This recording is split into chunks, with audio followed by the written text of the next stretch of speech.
புதுக்கோட்டை மாவட்டம் கந்தர்வக்கோட்டை அருகே தனியார் மதுபான ஆலைகளில் லஞ்ச ஒழிப்புத்துறை போலீசார் சோதனையில் ஈடுபட்டனர். கல்லாக்கோட்டை, விராலிமலை, குன்னத்தூரில் தனியார் மதுபான ஆலைகள் செயல்பட்டு வருகின்றன.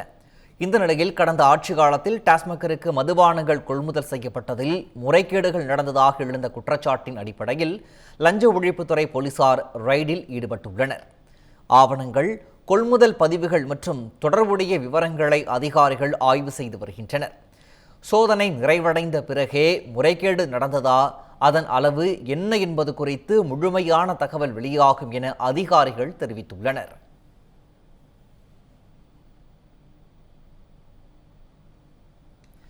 கோவை மாவட்டம் ஆச்சிப்பட்டியில் உள்ள டாஸ்மாக் குடோன் மற்றும் மேலாளர் அலுவலகத்தில் 5 பேர் கொண்ட லஞ்ச ஒழிப்பு துறையினர் சோதனையில் ஈடுபட்டனர். ஆச்சிப்பட்டி குடோனுக்கு பல்வேறு மாநிலங்களில் தயாரிக்கப்படும் மதுபானங்கள் லாரிகள் மூலம் கொண்டுவரப்பட்டு பொள்ளாச்சி, வால்பாறை, கிணத்துக்கடவு, சூலூர் ஆகிய பகுதிகளில் செயல்படும் டாஸ்மாக் கடைகளுக்கு விற்பனைக்காக எடுத்துச் செல்லப்படுவது குறிப்பிடத்தக்கது. சிவகங்கையில் டாஸ்மாக் மண்டல மேலாளர் அலுவலகம் மற்றும் டாஸ்மாக் குடோனில் லஞ்ச ஒழிப்புத்துறை போலீசார் சோதனை செய்தனர். சிவகங்கை தொண்டி சாலையில் தமிழ்நாடு வாணிப கழகத்தின் மண்டல மேலாளர் அலுவலகம் மற்றும் டாஸ்மாக் குடோன் செயல்பட்டு வருகிறது. இங்கு மண்டல மேலாளராக உமா மகேஸ்வரி என்பவர் பணிபுரிந்து வருகிறார்.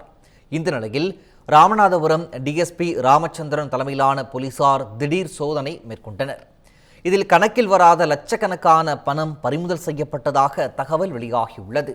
தமிழ் ஜனம் சேனலை சப்ஸ்கிரைப் பண்ணாம பார்த்துட்டு இருந்தீங்கன்னா மறக்காம சப்ஸ்கிரைப் பண்ணிடுங்க.